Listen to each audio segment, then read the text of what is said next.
તો ચાલો વિદ્યાર્થી મિત્રો, આજે આપણે શરૂઆત કરીએ જુલાઈના ત્રીજા અઠવાડિયાનું કરંટ અફેર્સ. અને પાછલા અઠવાડિયાનું જે છે આપણા ચેનલ ઉપર અપલોડ કરેલા છે જુલાઈના પ્રથમ અને બીજા અઠવાડિયાનું. તો આજની આપણે શરૂઆત કરીએ પહેલા ટોપિકથી, જે છે India and Spain started or advances in the direction of UPI BISM payment talks. બરાબર.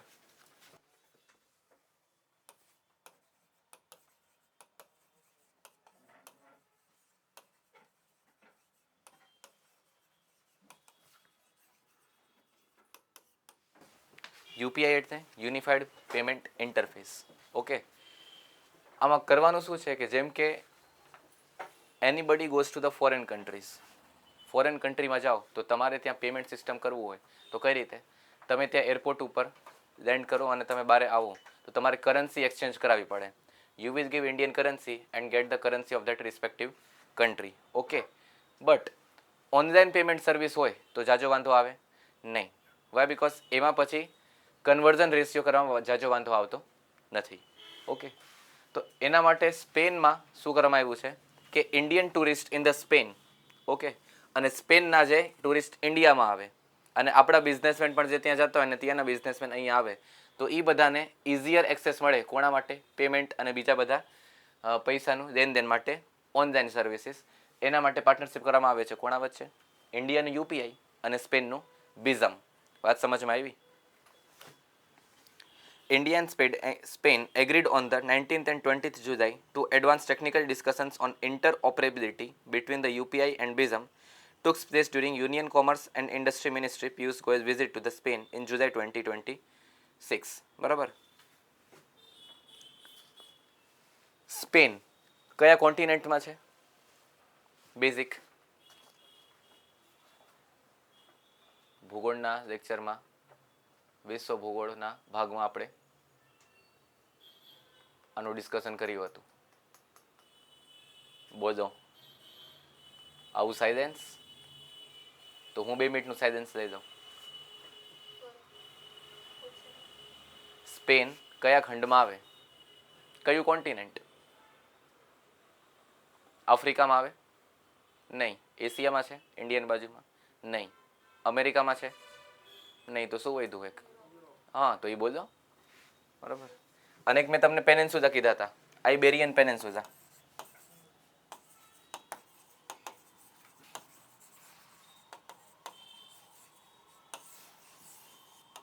બરાબર. સ્પેન જે ભાગમાં છે યુરોપનો નકશો જોવો તો આવી રીતે છે. અહીંયા ઇંગ્લેન્ડ અને આ છે આઇબેરિયન પેનેન્સુલા. અહીંયા છે પોર્ટુગલ, અહીંયા છે સ્પેન. આ બે દેશ કયા પેનેન્સુલાનો પાર્ટ છે? આઇબેરિયન પેનેન્સુલા. Peninsula means vote? જે જમીનનો ભાગ 3 બાજુથી પાણીથી ઘેરાયેલો હોય છે. તો આવો કોઈ ભાગ ભારતમાં છે? હશે જ, તો જ હું પૂછું છું. બરાબર. તો કયું છે?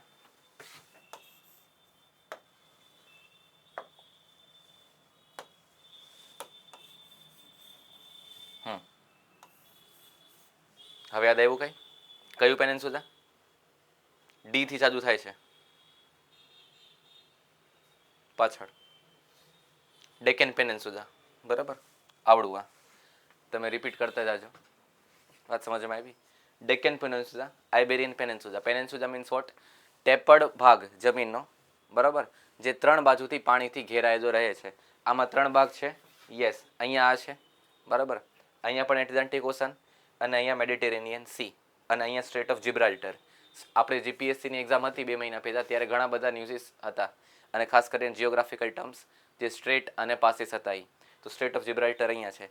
એવી જ રીતે અહીંયા પણ ડેકન પેનિન્સુલા છે. વેસ્ટમાં, સાઉથમાં અને ઈસ્ટમાં ક્યાંથી ઘેરાયેલું છે? પાણીથી. પેનિન્સુલા મીન્સ વોટ? જે પાણીથી ઘેરાયેલું હોય 3 સાઈડથી, બરાબર. 4 સાઈડ થઈ જાય તો ટાપુ, આઇલેન્ડ. ઓકે, હવે યુપીઆઈનો ઇન્ટરનેશનલ એક્સેપ્ટન્સ જાજો છે કે ઓછો છે? જાજો, વધી રહ્યો છે. વાત સમજાણી?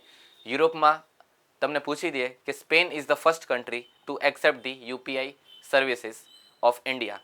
ખરું કે ખોટું? તો શું આવશે? યુરોપનો પહેલો દેશ છે સ્પેન, જે યુપીઆઈ સર્વિસને પોતાના દેશમાં ચાલુ કર્યું છે. True or false? ખરું કે ખોટું? આ બહુ એમપી ક્વેશ્ચન છે. પેલું તો નથી એટલે ખોટું પડી છે. તો પેલું કયું છે જે તમારે ધ્યાન રાખવું પડશે? That is France. બરાબર.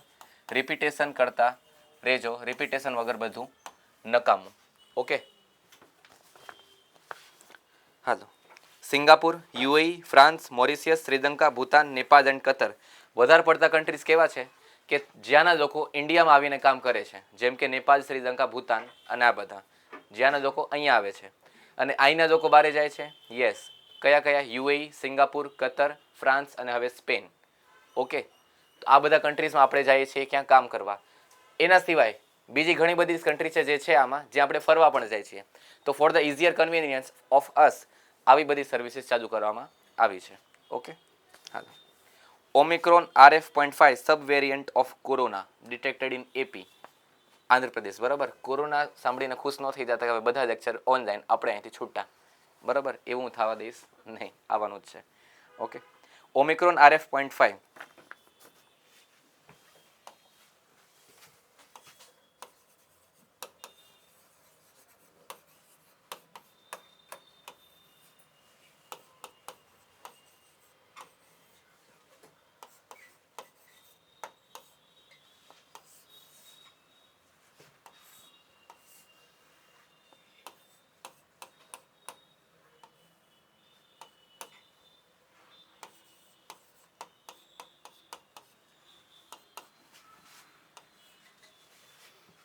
બરાબર.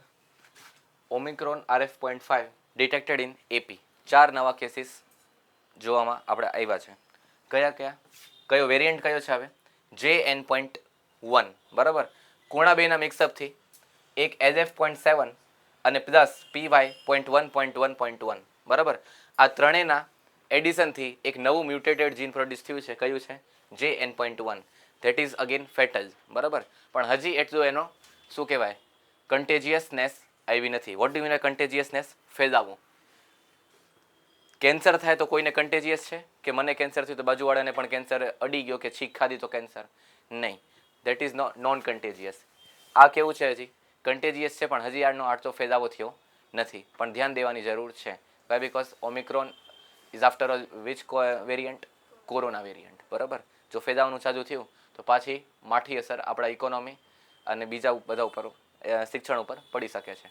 વાત સમજમાં આવી? Genome sequencing is the laboratory process used to read and viral genetic code and identify mutations. WHO monitors SARS-CoV-2 lineage through the routine genomic surveillance. આજથી 18-19 વર્ષ પહેલાં એક કોરોના જેવું જ ફ્લૂ આવ્યું હતું. બરાબર. પણ એમાં લોકડાઉન નહોતું થયું. 2009 કે 9 ને 10માં સ્વાઇન ફ્લૂ. બરાબર.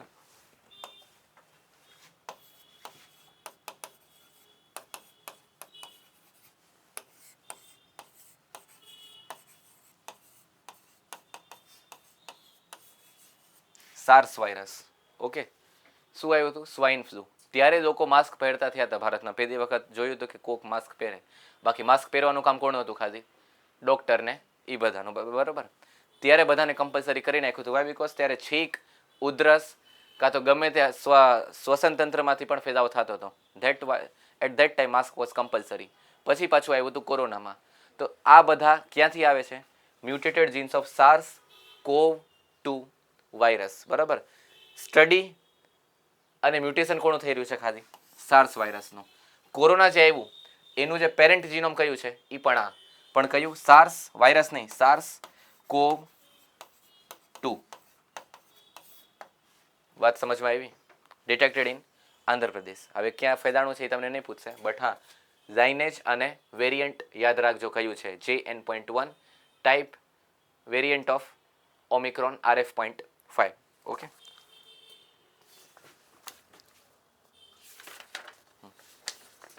MP archaeological department collects rare 1857 mutiny records. આ સ્ટેટ ન્યૂઝ લાગશે કે એમપીનું છે, બટ આમાં નાખવામાં આવ્યું છે. શું કામ? કારણ કે એક મેજર ઇન્ડિપેન્ડન્ટ મુવમેન્ટ થઈ છે. કઈ? 1857, 1857નો સ્વતંત્રતા સંગ્રામ. એટલે પછી આ સ્ટેટ ન્યૂઝ રહીએ નહીં.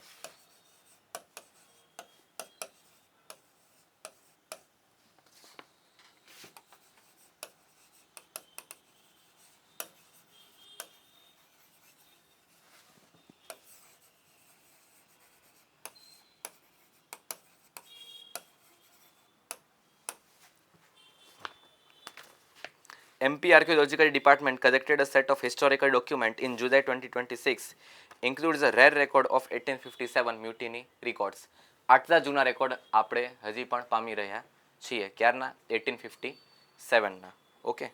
The revolt was first war of independence. Tantia Tope was one of the major prominent leaders associated with uprising. નવાબ વાજિદ અલી શાહમાં આવશે નહીં, એ બધા ક્યાં આવશે? ફૈઝાબાદ અને એ બધા રીજનમાં. એમપીનું છે તો એમપીનો સૌથી મોટો પ્રોમિનન્ટ રીજન કયો હતો 1857 વખતે? ઝાંસી કી રાની નામ સાંભળ્યું હશે.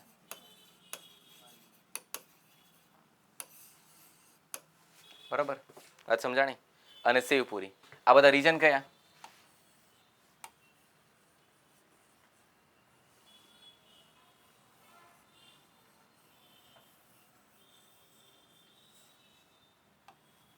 આવડું આ રીજન કયું રીજન?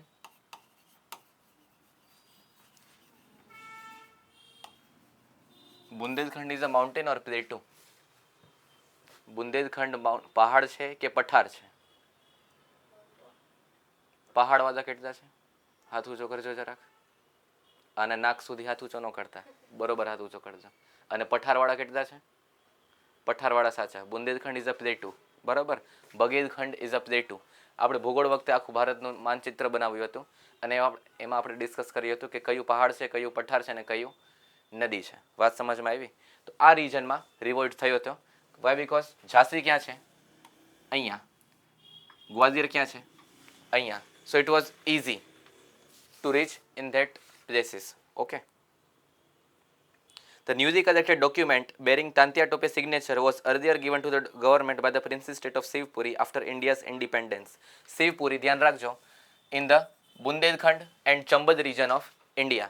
બુંદેલખંડ ચંબદ કમ્બાઇન્ડ લખવાનું થશે જો તમને પૂછવામાં આવે તો.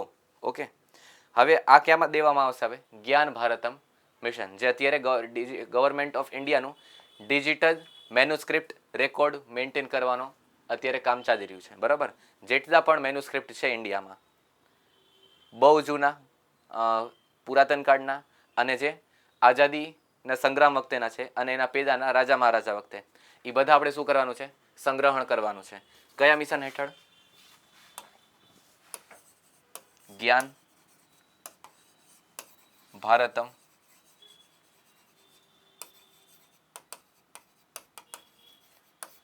મિશન. બરાબર, વાત સમજમાં આવી? ઓકે. જ્ઞાન Bharatam mission part of the collection forms the part of GBM, a national initiative of the submission, preservation and digitization of rare manuscript and document. બરાબર, રેર મેન્યુસ્ક્રિપ્ટ એન્ડ ડોક્યુમેન્ટ. વાત સમજમાં આવી? જેટલા પણ પુરાતન કાળના છે અને આઝાદી કાળના અને એના પેદાના XYZ, એ બધા તમારે ક્યાં સબમિટ કરાવવાના? સરકાર પાસે. So that they can keep the digital record. કારણ કે ફિઝિકલી પ્રેઝન્ટ હોય એ તો બહુ સારું છે અને સરકાર મેન્ટેન કરવાની છે, but by the time it will get tampered or degrade. Tampered એટલે શું? કોઈક કાંઈક હળી કરી જાય કાં તો થઈ જાય, અને ડિગ્રેડ એટલે શું? કોઈ કાંઈ કરે કે ન કરે પણ સમય જતાં શું થવાનું છે? એનું ડિગ્રેડેશન થવાનું છે. ઓકે, હાલો.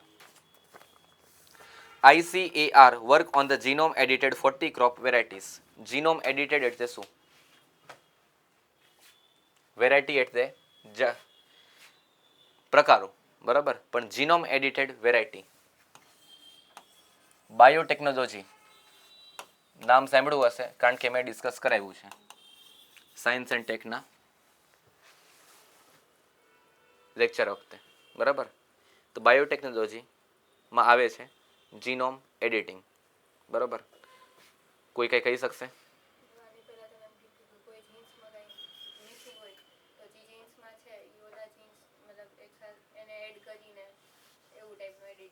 ઓકે, એકદમ કરેક્ટ. બટ ખાલી જીન્સ કાઢવાના કે જીન્સ એડ પણ કરી શકીએ? એડ પણ કરી શકીએ. વાય? બીકોઝ મેં એક જીન્સ કાઢ્યા ને મારે કાંઈ બીજા એમાં જીન્સ નાખવા છે તો નાખવાને શું કહેવાય? Add on. બરાબર. તો જેમ કે એક વેરાયટી આવી છે ચોખાની, એક નહીં બે, કમલા એન્ડ પૂસા. બરાબર. કોની વેરાયટી છે? વીટની કે રાઈસની? ધ્યાન રાખજો, it's the variety of the rice. Rice ભેગો સૌથી મોટો વાંધો શું છે? ચરબી વધે નહીં, એ વાંધો નથી, માપમાં ખાવ તો ન વધે. બટ આ શું કરે? પાણી બહુ ખેંચે જમીનમાંથી. ભૂજળ જે છે આપણે કહેતા ને આમ નોર્મલ ભાષામાં ડારનું પાણી, કાં તો બોરનું પાણી. તો ચોખાની ખેતી કરવા માટે શું છે વધારે? પાણી. બરાબર. વધારે ને વધારે પાણી જોઈએ. 1 લીટર ચોખા ઉગાડવામાં 1 કિલો ચોખા ઉગાડવામાં 20,000 લીટર પાણી જોઈએ. બરાબર, ફાઇનલ સ્ટેજ સુધી. કારણ કે ચોખાના ખેતરને એકદમ ભરી રાખવું પડે પાણીથી છેલ્લા ઘડી સુધી. ઓકે, સરકાર શું કરી રહી છે કે ડ્રોટ રેઝિસ્ટન્ટ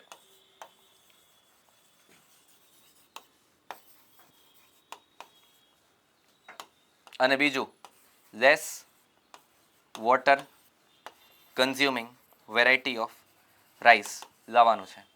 વાય? બીકોઝ એ પણ પાકું છે કે આવતા દિવસોમાં ચોમાસું કે વરસાદ છે એ અનિશ્ચિત વધારે થવાનું છે.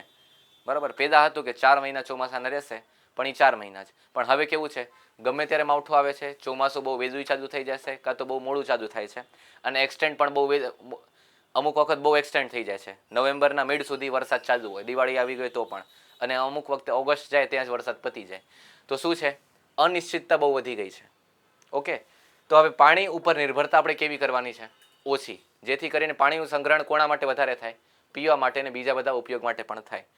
વાય? બીકોઝ ભારતમાં સૌથી વધારે પાણીનો ઉપયોગ કોણ કરી રહ્યું છે? કયું સેક્ટર? ખેતી. વાત સમજાણી? ઇન્ડસ્ટ્રી જો તમે વિચારતા હોય તરત સાવ ખોટા છો. કારણ કે ઇન્ડસ્ટ્રીને કયું પાણી મળે છે? રિયુઝડ વોટર. તમે 3 R સાંભળાશે: રિડ્યુસ, રિયુઝ અને રિસાયકલ. એમાંથી રિયુઝ જે છે, તો વોટરને ટ્રીટ કરીને જે પાણી નીકળે છે એ ઇન્ડસ્ટ્રીને જાય છે. ડાયરેક્ટ ચોખ્ખું પાણી ઇન્ડસ્ટ્રીને જતું નથી. બરાબર, તો વધારે ને વધારે કોણ દે છે? એક રાઈસ, બીજું સુગર કેન. બરાબર, ઇથેનોલ કોન્ટ્રોવર્સી જે તમે સાંભળતા હશો, જે અત્યારે દબાઈ ગઈ છે છેલ્લા 10-15 દિવસથી, કારણ કે બીજી કોન્ટ્રોવર્સી બહુ મોટો ભડાકો કર્યો છે. ઓકે, તો ઇથેનોલ કોન્ટ્રોવર્સી ચાલુ હતી. એમાં વાંધો શું હતો કે સુગર કેનમાંથી ઇથેનોલ કાઢતા હતા. બરાબર, અને બીજું શેમાંથી નીકળે? મકાઈમાંથી. તો ઇન્ડિયામાં અને ત્રીજું શેમાંથી? રાઈસ. બરાબર, તૂટેલા કે સડેલા જે ભાત હોય, બરાબર, એમાંથી પણ નીકળે. તો કોન્ટ્રોવર્સી મેન શું હતી કે જો તમે ઇથેનોલ પ્રોડક્શન વધારવા માટે કે પેટ્રોલ ઓછું મંગાવવું પડે તો તમે સુગર કેન વધારે મંગાવશો, ઉગાડશો. બરાબર, તો તમે પોલ્યુશન તો ઘટાડ્યું, પણ પાણી પણ ઘટાડી દીધું જમીનમાંથી. એટલે તમે એક કરવા જાઓ ત્યાં બીજો નુકસાન થાય. ઓકે, તો હવે સરકાર એના માટે શું કરી રહી છે કે એવા ક્રોપ્સ લાવો જીન એડિટિંગ કરીને જે સુખાગ્રસ્ત વિસ્તારમાં પણ ઉગી જાય અને પાણીની જરૂરિયાત કેવી રહે? ઓછી. અને જ્યારે સૂખો પડે, દુકાળ પડે, બરાબર, કાં તો ઓછું પાણી હોય તો જમીન કેવી થાય? ખારી. ખારી ઇન ધ સેન્સ જો પાણી ઉડી જાય, બરાબર, જમીનમાં આવા છિદ્ર હોય છે જેમાંથી પાણી કોન્સ્ટન્ટલી ઉડતું હોય. બરાબર, પાણી ઉડી જાય તો નીચે જમીનમાં શું મિક્સ થતું? પાણી ભેગું સોલ્ટ. બરાબર, પાણી ઉડી ગયું તો હવે ક્યાંય મિક્સ થવા માટે કાંઈ મળ્યું એને? નહીં. તો પછી સોલ્ટના એગ્રીગેટ્સ બની જશે. એટલા માટે કહેવાય છે કે જ્યાં જમીન સૂકી ત્યાં જમીન કેવી હોય? ખારી. વાત સમજાણી? ખારી ઇન ધ સેન્સ એમાંથી કાંઈ મીઠું ન નીકળતું હોય, બટ સોલ્ટ એગ્રીગેટ્સ હોય. ઓકે, તો એવા બધા ક્રોપ્સ ઉગાડવાના છે કે જે ડ્રોટ રેઝિસ્ટન્ટ પણ હોય, સોલ્ટ રેઝિસ્ટન્ટ પણ હોય, બીજું ઓછા પાણીમાં ઉગી જાય. કોની સૌથી વધારે જરૂરિયાત છે? એક રાઈસની અને બીજા સુગર કેનની. બરાબર,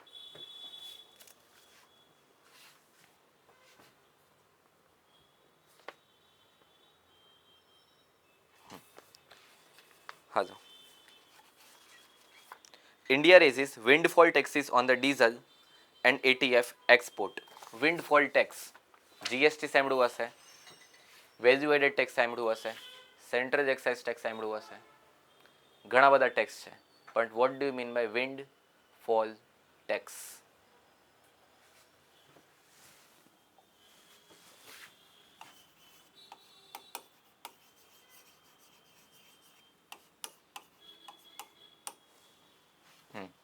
વિન્ડ ફોલ ટેક્સ નો મિનિંગ શું?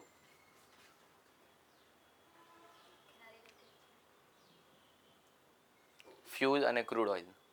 બરાબર, એના રિલેટેડ છે. વિન્ડ ફોલ એટલે હવાનું પડવાનો કર, એવું કહેતા નહીં ગુજરાતી ટ્રાન્સલેશન કરીને. બરાબર, કે હવા જે પડી રહી છે ઉપરથી નીચે, high pressure two low pressure, એના માટે હવાને કર દેવું પડશે. એવા ફાલતુ એક સ્ટેટમેન્ટ દેતા નહીં. હાલો, મસ્તી અપાટ. ખબર છે?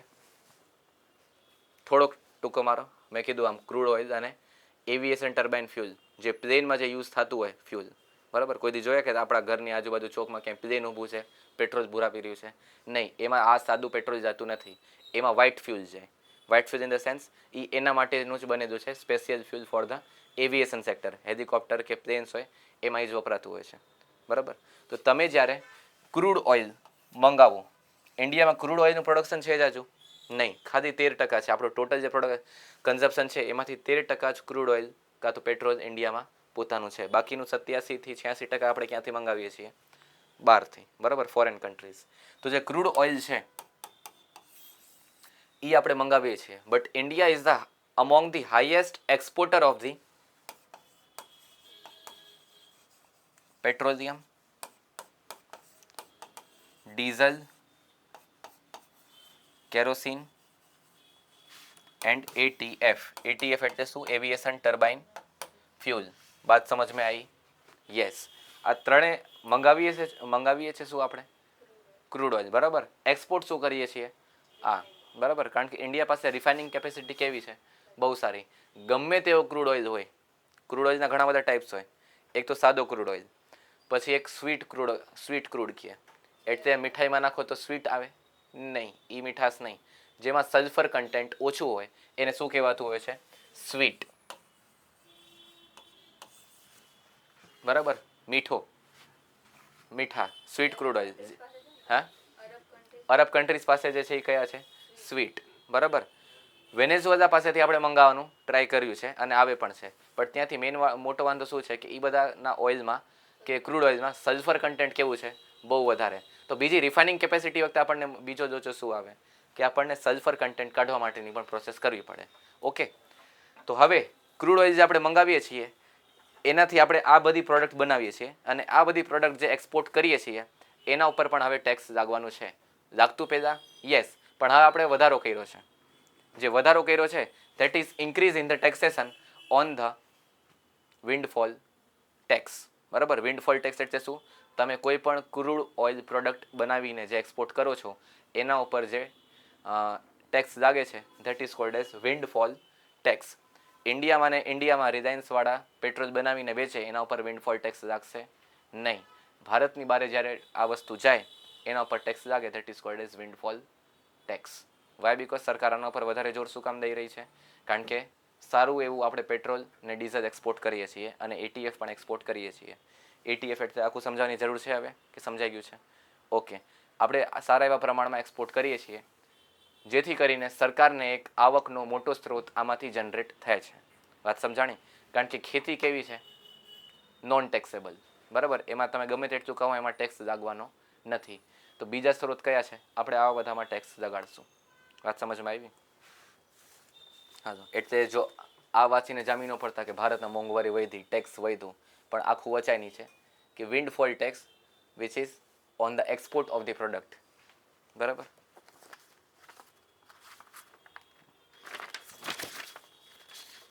હાલો, export duty on diesel increased by ₹7 per liter from 8.50 to 15.50. The export duty on aviation turbine fuel increased by ₹7 from the 7.5 to the 14.50 liter. ATF એની બાજુમાં લખી નાખજો white fuel. ATF is also called as white fuel. એટલે સફેદ કલરનું હોય છે નહીં, બરાબર. હાલો, Supreme Court seek uniform post-retirement benefit for the judges. SCI directed the union government to constitute a committee within 2 weeks to frame uniform guidelines on the post-retirement facilities for the former CG and the judges of the High Court. Direction was issued in a matter concerning security and other post-retirement benefit for the retired High Court judges across Indian states. Why? Because Chief Justice of India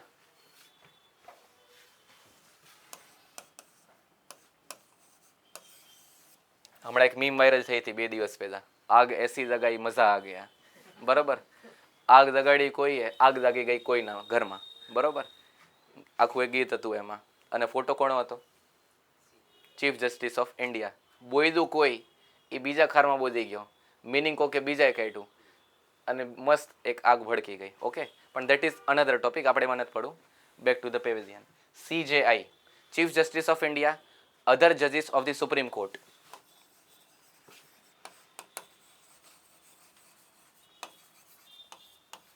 Retired Chief Justice of High Court and other judges of high court. બરાબર. બધા માટે uniform post retirement benefit and services માટે સરકાર શું કરી રહી છે? એક પેનલ ગઠન કરી રહી છે. કારણ કે દરેક સ્ટેટમાં હાઈકોર્ટ છે. યસ ઓર નો? આમાં સાચો જવાબ જોશે મને. દરેક સ્ટેટમાં હાઈકોર્ટ છે? નહીં, પણ દરેક સ્ટેટની હાઈકોર્ટ તો છે. ગુવાહાટી હાઈકોર્ટનું બેન્ચ ક્યાં ક્યાં છે? એક ગુવાહાટી એટલે આસામ, અરુણાચલ, મિઝોરમ અને નાગાલેન્ડ. બરાબર. એટલે આ ચારે ચારની બેન્ચ છે ક્યાં? ગુવાહાટી હાઈકોર્ટની. બરાબર. પણ દરેક સ્ટેટનું પ્રોપર પોતાનું કોઈ હાઈકોર્ટ છે એવું દરેક જગ્યાએ પોસિબલ નથી. વાય? બિકોઝ પોપ્યુલેશન જોઈને પછી સરકાર દરેક જગ્યાએ હાઈકોર્ટની બેન્ચ કાં તો હાઈકોર્ટ એક જનરેટ કરતી હોય છે. But that is the part of the polity. આપણે અત્યારે ખાલી આ ડિસ્કસ કરશું કે post retirement after the age of 62. Okay, કે જ્યારે રિટાયરમેન્ટ થશે પછી કઈ કઈ સર્વિસ ગવર્મેન્ટ તરફથી મળશે. વાય? બિકોઝ એમાં બહુ મોટા ખર્ચા હોય છે on the basis of the government expenditure. બરાબર. જે આમના પેન્શન ફંડમાં જતું હોય છે અને પેન્શન ફંડ ઉપરાંત મેડિકલ, હેલ્થ, ટ્રાન્સપોર્ટ અને બીજી ઘણી બધી ફેસિલિટીઝ આ બધાને પ્રોવાઈડ કરવાની હોય છે. That is costly. તો સરકાર એના ઉપર પ્લાન કરી રહી છે કે આ બધાને એક યુનિફોર્મ તરીકે, કે આમને જુદી રીતે, આમને જુદી રીતે અને આમને જુદી રીતે એ કામ કરવું નથી. બધાને એક સરખું એક જ તરીકામાં બધાને post retirement benefits and services મળવી જોઈએ. દરેક ગવર્મેન્ટ ઓફિસર જે છે કે તમે પોતાના આજુબાજુ જોયા હશે એ બધાને આફ્ટર રિટાયરમેન્ટ સર્વિસ મળતી જ હોય છે. After retirement means what? કે હા, આટલું મેડિકલ બેનિફિટ્સ, આટલા હેલ્થ બેનિફિટ્સ, કે આટલા તમને શું કહેવાય કમ્પન્સેશન મળશે, આ બધું ટ્રાન્સપોર્ટ ફેસિલિટીઝ, આ બધું ચાલુ હોય છે. વાત સમજમાં આવી? પણ કોને? એમના અને એમના સ્પાઉસને. સ્પાઉસ ઇન ધ સેન્સ પેદા હતા કે એમની વાઈફને. બટ ખાલી મેલ જ ગવર્મેન્ટ જોબ કરે છે? નહીં, ફિમેલ પણ કરે છે. તો ફિમેલ માટે શું એમના હસબન્ડને?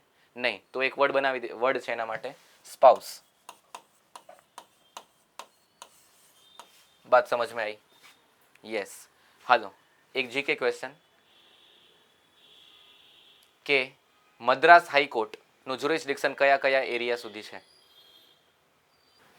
તો મિત્રો, આશા કરું છું લેક્ચર સિરીઝમાં મજા આવે છે તમને લોકોને. આપણા ઓનલાઈન કોર્સીસ બધા આવી ગયા છે. IBPS SSC માટેનો માસ્ટર ટ્રેનિંગ પ્રોગ્રામ આપણો કોર્સ જોતો હોય, વૈદિક મેથ્સની પદ્ધતિથી ભણાવીએ છીએ. તમારી કેલ્ક્યુલેશન સ્પીડ 10 ગણી થઈ જશે. આખો કોર્સ આવી ગયો છે. અને જીપીએસસી યુપીએસસી વાળો માસ્ટર કોર્સ જે આપણે કહીએ છીએ, જેમાં તમારી જનરલ સ્ટડીઝ વાળી, સામાન્ય જ્ઞાન વાળી બધી જ પરીક્ષાઓ કવર થઈ જાય. પ્રિલિમ્સ મેઇન્સ બંને લેવલ કવર થઈ જાય છે. આપણે ફર્સ્ટ લેક્ચરથી જ મેઇન્સ પર્સપેક્ટિવથી ભણાવીએ છીએ. તો કન્સેપ્ટ ક્લેરિટી સાથે ભણાવીએ છીએ. ગોખણપટ્ટી સિસ્ટમ આપણે નથી કરાવતા. આપણી ચેનલ ઉપર બંનેના ટ્રાયલ લેક્ચર્સ પડ્યા છે. એનું ટ્રાયલ લેક્ચર વાળું પ્લેલિસ્ટ જ હશે, એક વખત જોઈ લેજો. કોર્સ પરચેસ કરવો હોય તો અમને આ નંબર ઉપર વોટ્સએપ કરી શકો છો. એમાં કોર્સમાં જે ફીસ લખી હશે એના કરતાં ઘણું ડિસ્કાઉન્ટ થઈ જશે. એટલે IBPSની ફીસ અત્યારે 3000 રૂપિયા ચાલે છે અને જીપીએસસી યુપીએસસી વાળાની ઓનલાઈનની ફીસ માત્ર 5000 જ ચાલે છે. બાકી કન્ટિન્યુ કરીએ છીએ આજના લેક્ચરથી. મદ્રાસ હાઈકોર્ટનું જ્યુરિસ્ડિક્શન. મદ્રાસ હાઈકોર્ટ, મદ્રાસ એટલે કયો સ્ટેટ? તમિલનાડુ. તો એનો જ્યુરિસ્ડિક્શન ક્યાં સુધી છે? એક તો તમિલનાડુ હશે, સ્વાભાવિક વાત છે, એટલે બોલી જવાનું. બીજું? નહીં, પુડુચેરી. બરાબર.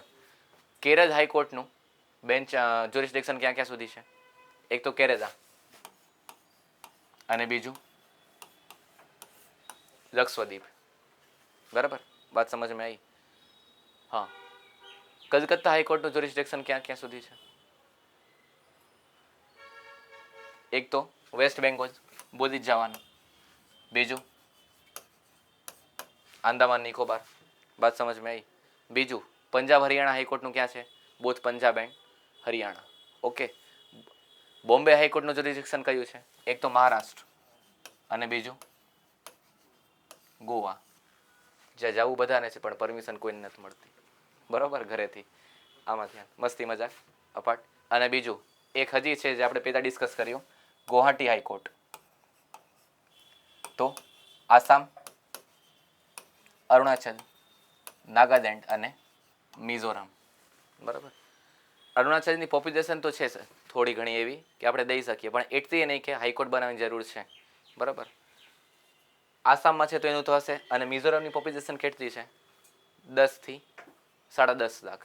નાગાલેન્ડની કેટલી છે? 15 થી 16 લાખ. બરાબર. તો હવે દરરોજ કાંઈ કેસ જ ચાલતા હશે બધાના ઘરમાં કે દફડો થયો ને હાજો કોર્ટમાં? નહીં. તો it is the waste of the government money. તો સરકારે શું કર્યું છે કે આ બધા એરિયા, આ બધા કોની અંડર આવશે? ગુવાહાટી હાઈકોર્ટ. બટ ગુવાહાટી હાઈકોર્ટની બેન્ચ, બરાબર, બેન્ચ એટલે આ બેન્ચ નહીં, ગુવાહાટી હાઈકોર્ટની એક પેનલ દરેક રિસ્પેક્ટિવ સ્ટેટમાં હશે. બરાબર. અને ક્યાં હશે? આ દરેક સ્ટેટના કેપિટલમાં. વાત સમજમાં આવી? ગુજરાત હાઈકોર્ટ. કારણ કે શું કહેવાય, સોરી, આમાં એક હજી રહી ગયું, DD&DN. બરાબર. દીવ દમણ દાદરા એન્ડ નગર હવેલી. આ બધા પણ કેમાં આવે છે? બોમ્બે હાઈકોર્ટમાં. વાત સમજમાં આવી? ત્યાં મહારાષ્ટ્ર હાઈકોર્ટ નથી, ત્યાં બોમ્બે હાઈકોર્ટ જ છે. ઓકે. હવે હજી એક ક્વેશ્ચન પૂછી દઉં કે high court is only in the state capital, true or false? High court જે છે કોઈ પણ સ્ટેટની એ સ્ટેટ કેપિટલમાં જ હોય છે. ખરું કે ખોટું? ખોટું. કઈ રીતે? એક્ઝામ્પલ દઈ શકશો? છત્તીસગઢની રાજધાની કઈ? રાયપુર. એનું હાઈકોર્ટ ક્યાં છે? બિલાસપુર. યુપીની રાજધાની કઈ? લખનઉ. એનું હાઈકોર્ટ ક્યાં છે? ઇલાહાબાદ હાઈકોર્ટ. બરાબર. રાજસ્થાનની રાજધાની કઈ? જયપુર. એનું હાઈકોર્ટ ક્યાં? જોધપુર. બરાબર. સો એવું જરૂરી નથી કે જ્યાં કેપિટલ છે ત્યાં જ તમારે રાખવું પડે. વાય? બિકોઝ સરકાર પણ સમજે છે કે એક જ જગ્યાએ આટલું એડમિનિસ્ટ્રેટિવ સ્ટ્રક્ચર આવી જશે તો બહુ ખીચોખીચ થઈ જાય. સો ટુ ડીકન્જેસ્ટ ધ એડમિનિસ્ટ્રેટિવ કન્જેશન બીજી જગ્યાએ તમે આપી શકો છો, પણ હા, સ્ટેટમાં હોવું જોઈએ. એની બેન્ચ જુદી રીતે આવી શકે છે. જેમ કે એક ડિમાન્ડ આવી હતી જ્યારે DY ચંદ્રચૂડ CJI હતા સૂર્યકાંત પહેલાં. બરાબર. તો ચંદ્રચૂડ જ્યારે રાજકોટ આવ્યા હતા 2024માં, તો એક ડિમાન્ડ થઈ હતી કે ગુજરાત હાઈકોર્ટની એક બ્રાન્ચ ક્યાં આપો તમે? એક પેનલ રાજકોટમાં. વાય? બિકોઝ સૌરાષ્ટ્રવાળા છે, બરાબર, અને કચ્છવાળા, એ બધાનું સૌથી નજીક શું પડે? ગાંધીનગર જવું કે રાજકોટ આવવું? રાજકોટ. બરાબર. અને સૌરાષ્ટ્ર કચ્છમાં સૌથી મોટો સેન્ટર કયો? રાજકોટ. સો there is a space and there is a need also, but it will need so much of government time and machinery. બરાબર. બેન્ચ બનાવી એટલે એમ નહીં કે હા જો 10 બેન્ચ મેં નાખી દીધી, આવી જાઓ વકીલ બેસો ને કામ કરો. એવું નથી. It tax so much of time. Case transfer કરાવવું પાછું આ બેન્ચમાં કે આ પેનલમાં, એ ઘણું બધું લાંબુ પ્રક્રિયા છે. તો એમને શું કીધું હતું કે we are looking on it, કારણ કે એ બહુ ઇઝી પ્રોસેસ નથી. ઓકે. ફાસ્ટ ટ્રેક કોર્ટ બનાવી, જે હમણાં 2 દિવસ પહેલાં રાત્રે આપણને ખબર પડી કે ફાસ્ટ ટ્રેક કોર્ટ બનશે, એ બીજી વાત છે કે જેમાં ગવર્મેન્ટ શું કે judiciary decision for the MLA, MP and other heinous crime. Heinous crime means what? Rape, acid attack, આ બધા હિનિયસ ક્રાઇમ કહેવાય. બરાબર. સપોઝ 5,000ની ચોરી કરી, ચોરી ચપાટી થઈ ગઈ, તો આપણે ફાસ્ટ ટ્રેક કોર્ટમાં ન જવાનું, ભગાડી દેશે. બરાબર. કે આ હિનિયસ ક્રાઇમ નથી. બરાબર. તો આ બધું શું છે કે અહીંયા ડિમાન્ડ કરી રહ્યા છે પણ હજી આપશે જરૂરી નથી. ફાયદો કોને થાય? જે દ્વારકામાં રહેતો હોય એને કે ત્યાં જવું પડે વારે વારે જ્યારે કોર્ટની ડેટ આવે તો ગાંધીનગર. ફરવા જવું બીજી વાત છે, પણ જ્યારે કોર્ટની હિયરિંગ હોય ને પછી ખબર પડે કે હજી લાંબા દિવસો ચાલશે અને ઇન્ડિયામાં કેસીસ ચાલવા એટલે એક દિવસની વાત છે નહીં, 15, 20, 25 વર્ષ વયા જાય. બરાબર. So it tax too much long time. તો ડિમાન્ડ અહીંયા પણ છે કે રાજકોટમાં એસ્ટાબ્લિશ કરી દો કે સૌરાષ્ટ્રવાળાને ઇઝી પડી જાય. ઓકે. બટ એ હજી ડિમાન્ડ છે. લેટ સી ક્યારે ઇમ્પ્લિમેન્ટ થાય છે. ઓકે.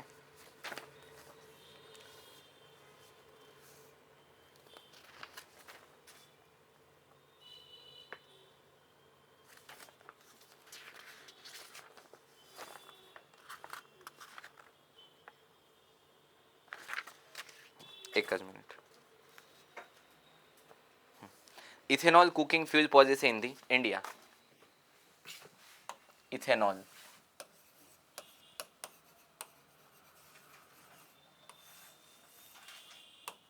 બરાબર. એક ટોપિકને કઈ રીતે આરામથી પતાવી દેવું, બરાબર, કોકને ખબર ન પડે, એ થઈ ગયું. બરાબર. હવે જ્યારે એક ટોપિક એ પતી જાય જેને ઢાંક્યું હતું તો પાછો જૂનો ટોપિક બહાર આવતું રહે. બરાબર. અત્યારે ચાલુ છે ઇથેનોલ ટોપિક. પહેલાં બહુ હમણાં 15-20 દિવસ સુધી ચાલુ હતું કે E20 છે, E25 છે, E80 આવવાનું છે, માઇલેજ બગડી રહ્યું છે, એન્જિન ખરાબ થઈ રહ્યું છે. પણ હવે એક કદમ આગળ કે હવે તમને જમવામાં પણ ઇથેનોલ ફ્યુલ વાપરવાનું છે. પેટ્રોલમાં તો નાખશું, તો હવે જમવામાં પણ અમે નાખશું. તો ethanol cooking fuel policy of the India. Why? Because આપણે જે ઘરે તમે જોયું હશે પીડી પાઇપ હશે ઉપર ઉપર જતી હોય, એમાંથી શું આવી રહ્યું છે? ગેસ. પણ કઈ ગેસ?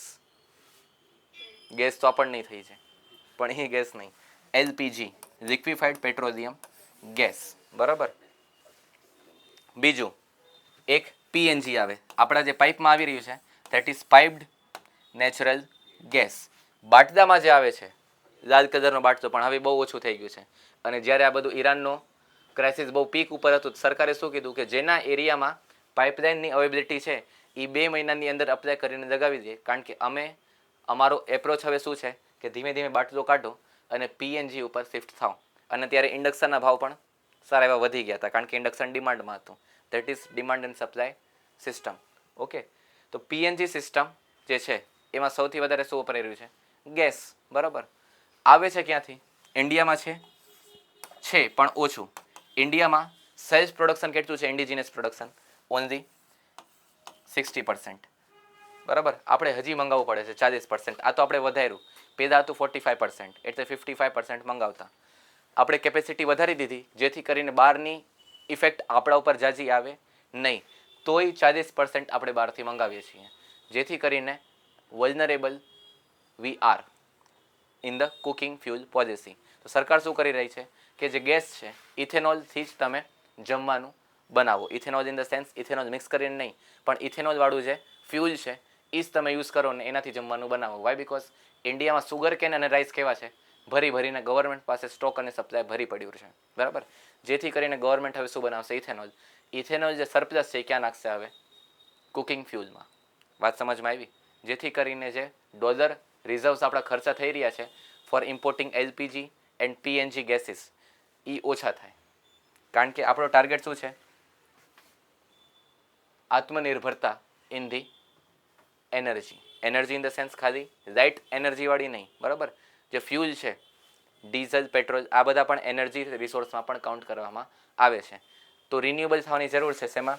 ઇલેક્ટ્રિક એક્ટિવાને, બાઇક અને કારમાં. પણ આમાં વાંધો શું છે? હજી એટલા ચાર્જિંગ સ્ટેશન ઇન્ડિયામાં આવ્યા નથી. બરાબર. અહીંયા એટલે જ ઇન્ડિયામાં હાઇબ્રિડ વ્હીકલ ચાલે છે. તમે ચાર્જ કર્યું, રાજકોટથી જાઓ છો અમદાવાદ, બરાબર, વાંકાનેર સુધી ઇલેક્ટ્રિક ચાર્જિંગ પતી ગયું, તો શું તમે ક્યાંય રોકાઈ જશો? નહીં. એક્સટેન્શન લઈને ચાર્જ કરવા જશો ક્યાંયથી? નહીં. That's why hybrid mode vehicle is there. Petrol પણ ભેગું રહેશે. ઓકે, પણ આ ક્યારે? બહુ દૂર જવાનું હોય ત્યારે. તમારા ઘરથી 2 કિલોમીટરમાં તમારે ઇલેક્ટ્રિક એકદમ ફૂલ ચાર્જ કરો ને પેટ્રોલ ફૂલ ટાંકી ભરાવી દો, એ કંઈ કામનું નથી. કારણ કે ટૂંકમાં પતી 2 કિલોમીટરમાં આટલું ઇલેક્ટ્રિક ચાલે. બરાબર. Okay. India approves Qdenga dengue vaccine.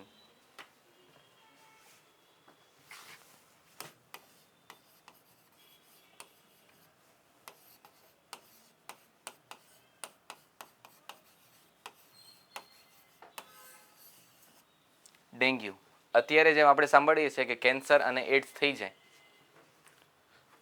આ બધા રોગ કેવા છે? જીવલેણ, ફેટલ. બરાબર. ઈલાજ તો છે.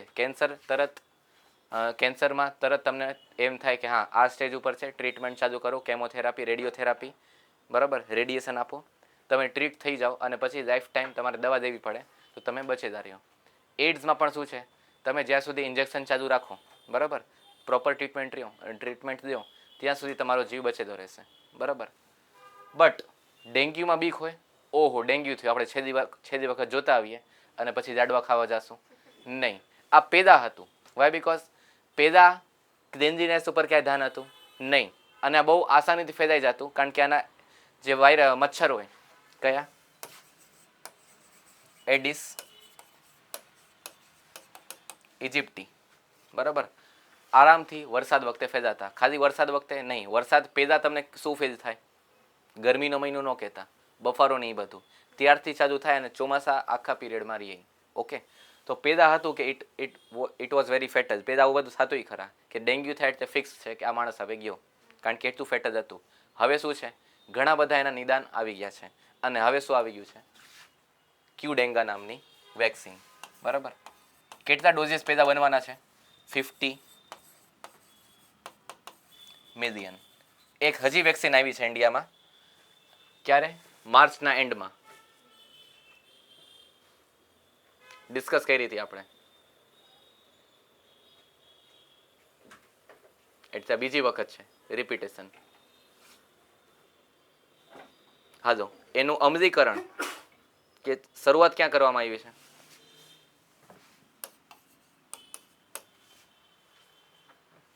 અજમેરમાં. બરાબર. અને એ આપણી માટે નથી. It is only for the major diabetes નો થાય. આપણે મીઠાઈ ખાતા જાય ને કાંઈ નહીં થાય એવું છે તો ઝાપટું બધા. બરાબર. Hepatitis C. બરાબર. અત્યારે પીડીએફમાં નથી પણ હા આપણે રિપીટ કર્યું છે લાસ્ટ વીક. બરાબર. હેપેટાઇટિસ સી ની વેક્સિન આવી ગઈ છે. ક્યારે? જન્મતા હવે તરત જ પોલિયો ભેગી પાઈ દેવાની હોય આને? નહીં. જે છોકરી 14 થી 15 વર્ષની પુખ્ત થાય, બરાબર, એડોલસન્ટ એજમાં આવે ત્યારે હેપેટાઇટિસ સીના ઇન્જેક્શન દેવાનું જરૂરી બની જાય છે. ફ્રી ઓફ કોસ્ટ છે. બરાબર. સરકાર તરફથી ફ્રીમાં એ દેવામાં આવી રહ્યું છે. એટલે જેને ન લીધું એટલે એવું નથી કે 14-15 વર્ષ આપણી ઉંમર તો વહી ગઈ, થઈ ગયા 18-19ના, એવું નથી. તમે અત્યારે પણ દઈ શકો છો. બટ આપણે નહીં, આપણના માટે કામનું નથી. વાય? બીકોઝ એક કેન્સર આવે છે, સર્વિકલ કેન્સર. બરાબર. વાત સમજાણી? ગર્ભાશયનો જે મુખ હોય છે એનું જે કેન્સર હોય છે એના માટેનું નિદાન શું છે? હેપેટાઇટિસ સીની વેક્સિન. એટલે હવે આપણા કામનું રહેશે નહીં. પહેલાં તમને એમ ભૂલાઈ જશે કે હેપેટાઇટિસ સી મેલને દેવાનું કે ફિમેલ દેવાનું.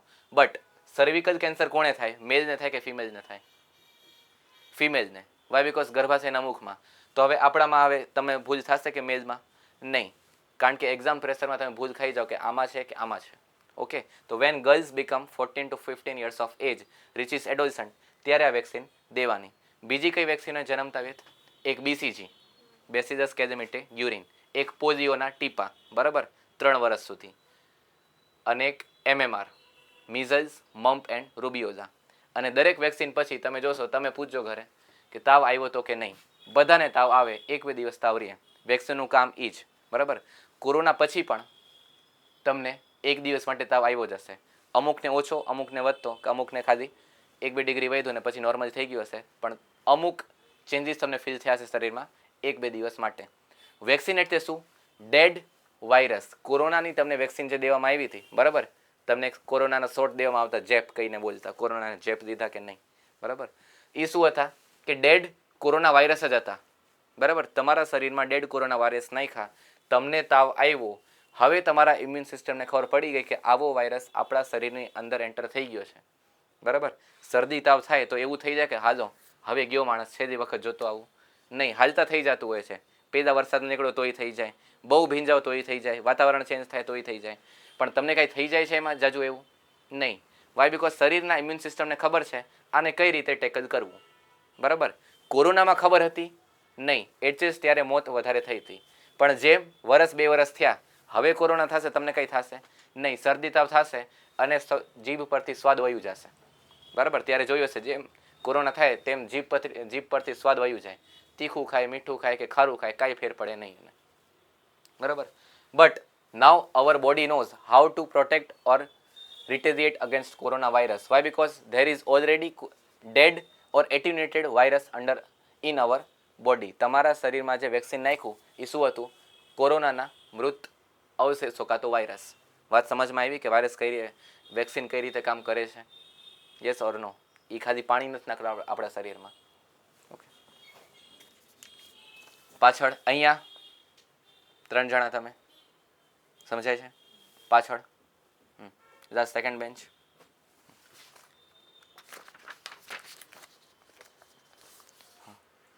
President Murmu first Moldova visit key outcomes.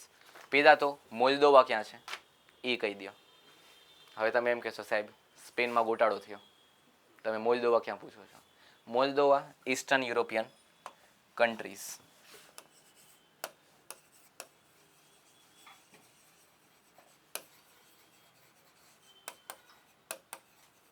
હા તો મોલ્દોવાની કેપિટલ કયો?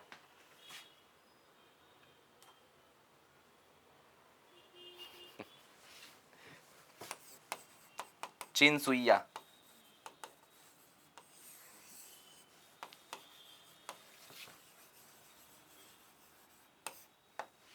બરોબર. President Murmu official visit to the Moldova. Official visit કહેવામાં આવે છે. વાય? બીકોઝ આપણે આટો ફેરા મારીને આવીએ તો ક્યાં ન્યૂઝમાં આવે કે આ માણસ ઓફિશિયલ વિઝિટ કરીને આવ્યો છે એટલે આ ગણતરી થશે નહીં. બરાબર. એ રાષ્ટ્રપતિ છે કાં તો કોઈ પ્રધાનમંત્રી જતું હોય ત્યારે આ ન્યૂઝ બને. હા તો President Maya Sandu, the visit was the first state visit by Indian president to Moldova since diplomatic relation between India and Moldova began in 1992. તમે જોશો કે ઇન્ડિયાના મોસ્ટલી ડિપ્લોમેટિક રિલેશન જે છે એ 1990 પછી વધારે વધી ગયા. એના પેદા નહોતા. તો કારણ શું હતું? કરેક્ટ. એલપીજી રિફોર્મ્સ આવ્યા, આપણી ઇકોનોમી કેવી થઈ? ઓપન. પેદા શું હતું? Government trap. બરાબર. બધું શાસન ક્લોઝ ઇન ધ સેન્સ કોઈ આવી શકે નો આવી શકે એવું હતું? નહીં, આવી શકતા હતા, પણ ગવર્મેન્ટ પરમિશન કેવી હતી? બહુ હાર્ડ. વાત સમજાણી? એટલે જ્યાં વસ્તુ બહુ અઘરી થઈ જાય ત્યાં ટ્રેડ થાય નહીં. દરેક જગ્યાએ એ આમ એમ્બિશન ન હોય કે અઘરું છે હું કરીને જ બતાડીશ, પણ પછી જોવાનું પૈસા કેટલા મારામાં જાય છે. બરાબર. ઇન્વેસ્ટમેન્ટ સારી એવી વહી છે તો દરેક જગ્યાએ આ એમ્બિશન જઈને ન ચાલવાનું હોય. બટ બિફોર 90s શું હતું? It was very hard two trade in India. બરાબર. બટ આફ્ટર 90s શું થયું? ઓપન ટ્રેડ, લિબરલાઇઝેશન, પ્રાઇવેટાઇઝેશન અને ગ્લોબલાઇઝેશન. આના કારણે ઘણા બધા દેશ ભેગું આપણું વ્યવહાર અને ઇકોનોમિક આપણી બંધાઈ ગઈ ને જોડાઈ ગઈ. વાત સમજમાં આવી? જેથી કરીને ઘણા બધી જગ્યાએ તમે જોશો કે economic and trade relations and diplomatic relations established 90s. હવે 91 પણ હોય, 90 પણ હોય, 92 પણ હોય, 93 પણ હોય. બરાબર. વાત સમજમાં આવી? હાલો. The visit focused on the three T's, namely trade, technology and talent. Both sides discussed ways to expand bilateral trade and to increase cooperation in emerging technologies, AI, cyber diplomacy, pharmaceuticals and IT. બરાબર. Emerging technologies કઈ કઈ technology છે? Call emerging ટેકનોલોજીમાં આવશે નહીં. Call હવે face out ટેકનોલોજીમાં છે કે હવે જવાનો વારો છે. Beginning of an end. કારણ કે કોલ કેવું છે? Carbon emitting.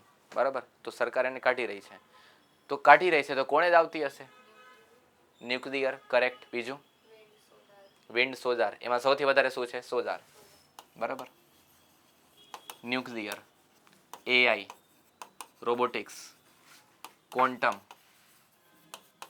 આરએનડી. બરાબર. આ બધા સેક્ટર કેવા છે?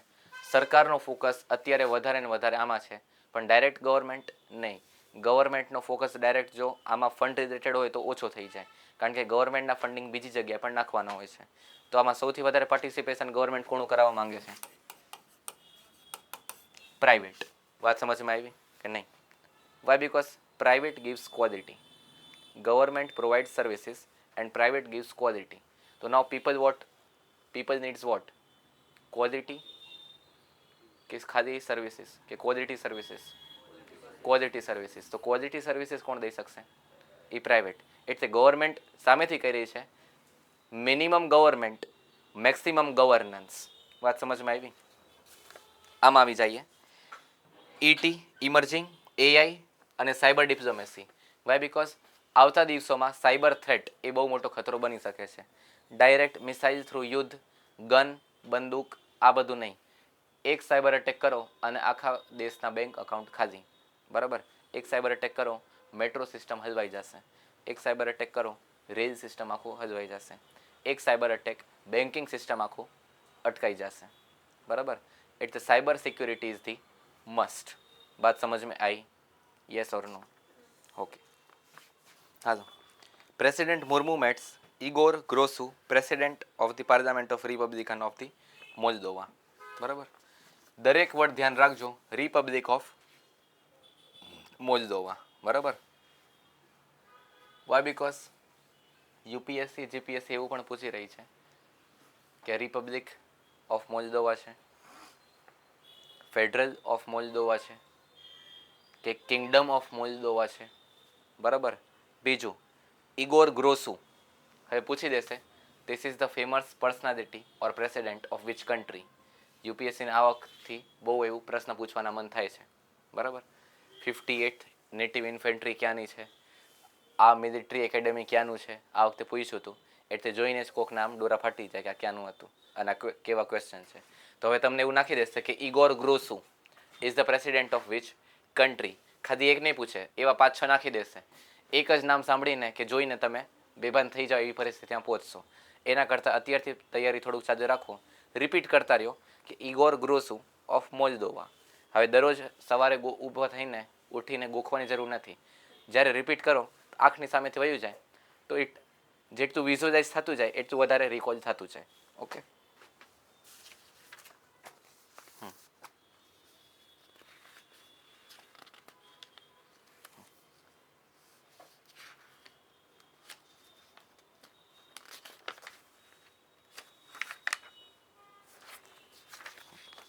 RBI Forex swap facility attracts over 20.7 billion. Forex reserve એટલે શું?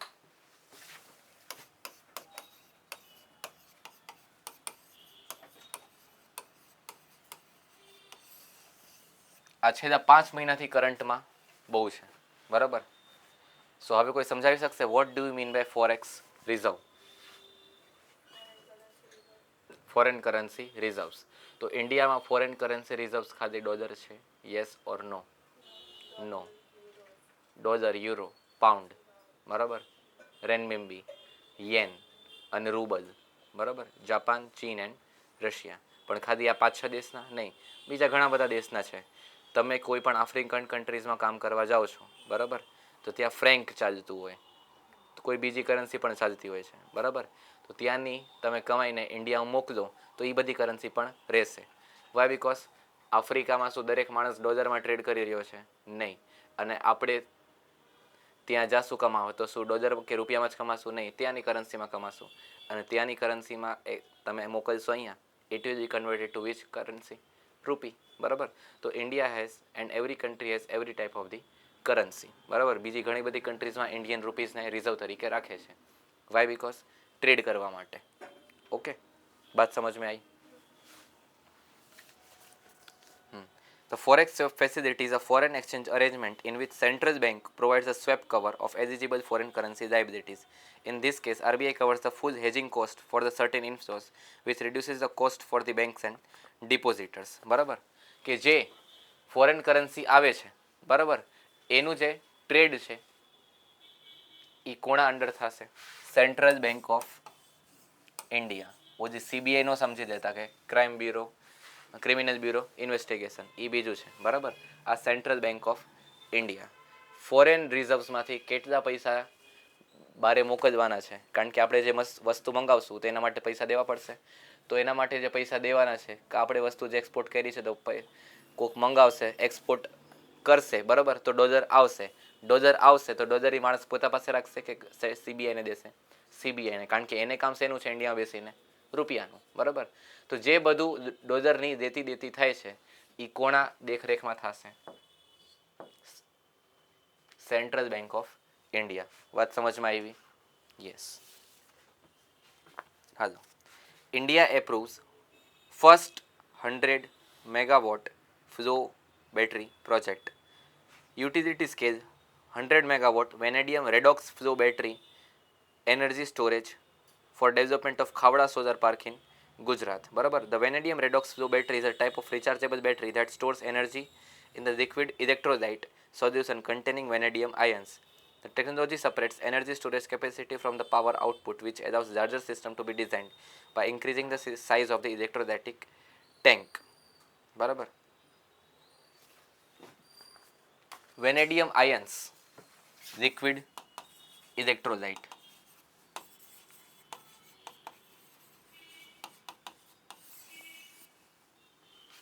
બરાબર. When the battery will charge fully during the solar hours. Solar hours એટલે કયા? દિવસનો ટાઈમ, બરાબર. તો જે વધારાની જે એનર્જી આપણે છે, બરાબર, જે આપણે કાંઈ યુઝ થતી નથી એમને એમ પ્રોડ્યુસ થઈને યુઝ જવા દઈએ છીએ આપણે, બરાબર. તો જે વધારાની એનર્જી છે એને શું કરવાનું છે? BESS. આપણે છેલ્લા 3 અઠવાડિયાથી ડિસ્કસ કરી રહ્યા છે. બેટરી એનર્જી સ્ટોરેજ સિસ્ટમ, બરાબર. અત્યારે ઇન્ડિયામાં કેટલું છે? 1 મેગાવોટ. બરાબર, વાત સમજમાં આવી. 2026-27નો પ્લાન કેટલું છે? 8.8. આ એક વર્ષમાં કેટલું આપણે વધારવાનું છે? સોરી, 1 ગીગાવોટ છે, સોરી. કેટલું પહોંચાડવાનું છે? 8.8 ગીગાવોટ. એન્ડ બાય 2047 કેટલું પહોંચાડવાનું છે? 888 ગીગાવોટ. બરાબર, વાત સમજમાં આવી. તો જે એક્સ્ટ્રા એનર્જી પ્રોડ્યુસ થઈ રહ્યું છે એને આપણે શું કરવાનું છે? As the electrolytic solution of the vanadium liquid એમાં સ્ટોર કરવાનું છે. And during the night hours, જ્યારે સોલાર એનર્જી કંઈ કામમાં રહીએ નહીં, સોલાર એનર્જી ત્યારે રાત્રે આવે નહીં, તો જે એક્સ્ટ્રા એનર્જી આપણે સ્ટોર કરી હતી ડ્યુરિંગ ધ ડે ટાઈમ એ પાછી આપણે યુઝ કરવાનું ચાલુ કરીએ. વાય? બિકોઝ રાત્રે પણ કોલ ઉપર જે ડિપેન્ડન્સ છે કેવું કરવાનું છે? ઘટાડવાનું છે. વાત સમજાણી? દિવસમાં સોલાર છે પણ દરેક ઘરમાં સોલાર આવી ગયું છે અત્યારે? નહીં, હજી પણ આપણે કોલ તો યુઝ કરીએ છીએ બટ હવે ઘણો ઓછું થઈ ગયું છે. પણ રાત્રે શું છે, ઘરે ઘરે કોઈ જોયું કે પવન ચક્કી હાજર રહી છે બધાના અગાસીએ? નહીં, એ નથી આવ્યું હજી. બરાબર, તો એના માટે શું છે, જે એક્સ્ટ્રા એનર્જી આપણે પ્રોડ્યુસ કરીએ છીએ it will be stored in the liquid electrolytic solution as the vanadium ions, and it will be used during the night hours, so to reduce the dependency on the coal and slowly and gradually phase out the coal. बात समझ में आई? Okay.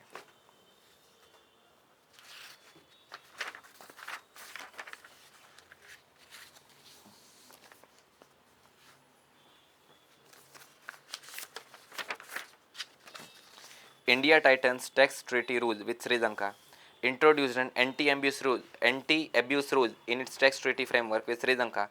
Rule allows tax authorities to deny treaty benefits when obtaining those benefits was one of the principal purpose of an arrangement of transaction. બરાબર, કે જે major India and Sri Lanka, આમાં major economy કઈ છે India અને શ્રીલંકામાં? ઇન્ડિયા. બરાબર, જેટલી પણ સાઉથ એશિયન કન્ટ્રીઝ છે, સાઉથ એશિયન કન્ટ્રીઝ કઈ કઈ ગણાવી શકશે? પેદા તો આપણે જ આવી જઈએ. બરાબર, અને આપણામાંથી છૂટી કઈ પડી છે એ બધી કહી દો. બીજું નેપાલ, બીજું નાનકડું દેશ છે સિક્કિમ અને અરુણાચલ વચ્ચે, Bhutan. Afghanistan is on the cross road of the South Asia, West Asia and Central Asia. બરાબર, અફઘાનિસ્તાન પ્રોપરલી આપણે કહી શકીએ સાઉથ એશિયામાં 80% માનવાવાળા છે, અમુક નથી. વાય? બિકોઝ અફઘાનિસ્તાનની લોકેશન કઈ છે કે અફઘાનિસ્તાનથી આમ આવો તો સાઉથ એશિયા આવે, પાકિસ્તાન નહીં બધું. આમ જાઓ તો વેસ્ટ એશિયા આવે, ઈરાન ને એ બધું, અને આમ જાઓ તો સેન્ટ્રલ એશિયા આવે. પણ તોય વધારે પડતા લોકોને કેમાં કાઉન્ટ કરે છે officially? South Asia. Why? Because before 100-200 years Afghanistan પણ કોનો ભાગ હતો? ઇન્ડિયાનો. બરાબર, પછી ધીમે ધીમે ફ્રેગમેન્ટેશન થયું, બ્રિટિશર્સ આવ્યા, શું કર્યું એ બધાએ. બરાબર, એ પછીની વાત છે. That is a part of history. Right now it is the lecture of current affairs. બરાબર, તો આ બધા દેશ એમાં આવે છે સાઉથ એશિયા. આમાં સૌથી મોટી ઇકોનોમી કોણ? ઇન્ડિયાની. બરાબર, તો આમાં જે ટેક્સ ટ્રીટી કાં તો શું કહેવાય સ્પેશિયલ પર્પોઝ કાં તો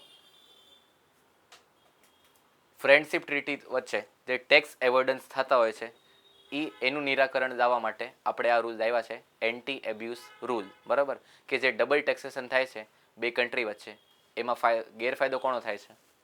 ઇન્ડિયાનો. બરાબર, એ કાઢવાનો છે. Okay. India has introduced an anti-abuse rule in a tax treaty framework with Sri Lanka, allows tax authorities to deny treaty benefits when obtaining those benefits was one of the principal purpose of an agreement of transaction.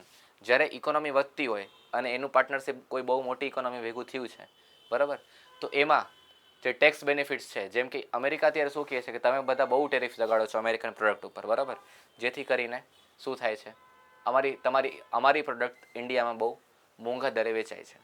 બરાબર, હવે અમે taxation તમારા ઉપર પણ લગાડશું, જેથી કરીને Indian product ત્યાં કેવી થઈ ગઈ? મોંઘી. સેમ એઝ શ્રીલંકા એવું કર્યું છે? નહીં, કારણ કે શ્રીલંકા માટે સૌથી મોટું ટ્રેડિંગ પાર્ટનર જ કોણ છે? ઇન્ડિયા. બરાબર, બટ હા, ઇન્ડિયન વસ્તુનું ટેક્સેશન ત્યાં વધારે થતું હોય છે. ઓકે, જે હવે ઘટાડવાનું છે. વાય? બિકોઝ તમારી પ્રોડક્ટ અમારે ત્યાં લો ટેક્સમાં વેચાય છે, અમારી હાઈ ટેક્સમાં છે, તો હવે એ ચાલશે નહીં. પહેલાં હતું કે ઇકોનોમી તમારી જ્યારે બહુ નાની હતી ત્યારે બેનિફિટ દો તો સ્વાભાવિકપણે એ ચાલે.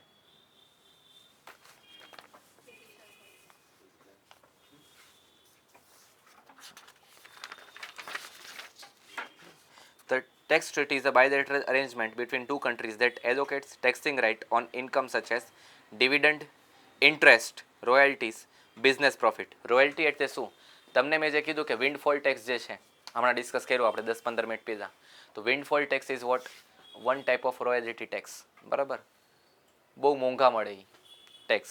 મોંઘા ઇન ધ સેન્સ ટેક્સ એ બહુ મોંઘા છે કારણ કે પ્રોડક્ટ પણ એવી છે. So it is a type of the royalty which is to be paid to the government, not to be paid by the government, which is paid to the government. બરાબર. India has signed DTAA with many countries to reduce double taxation and to define tax treatment from the cross border income. જેમ આપણે વાત કરી કે double taxation બે દેશના trade વચ્ચે થાય છે, એમાંથી જે લાર્જર ઇકોનોમીઝને જે ગેરફાયદો થઈ રહ્યો છે, બરાબર, કે તમે નાની ઇકોનોમીઝ છો, you may or you should flourish, એના નામે તમને અમે ઘણી છૂટ આપી છે. બરાબર, બટ એના કારણે ડબલ ટેક્સના કારણે અમારી જ પ્રોડક્ટ તમારામાં બહુ મોંઘી વેચાઈ રહી છે, જેથી કરીને અમારી પ્રોડક્ટ ત્યાં કોઈ ખરીદતું નથી અને તમારી પ્રોડક્ટ ઓછા ભાવે અહીંયા વધારે વેચાય છે, જેથી કરીને ગેરફાયદો કોને થાય છે? આપણને. બરાબર.